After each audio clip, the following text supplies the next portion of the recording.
Шынына келетін болсақ, жақсы, өте жақсы. Үйде анам айтатын баяғыда.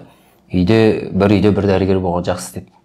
Сол сияқты үйде дәрігер болған жақсы, тем более дұрыс тамақтану.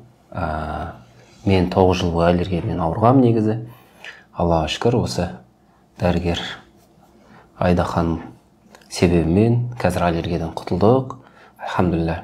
Негізі бүкіл нәрсе, қалай айтсам болады, аурудың барлығы астан деп бекер айтылмайды. Сол асты дұрыстағаннан кейін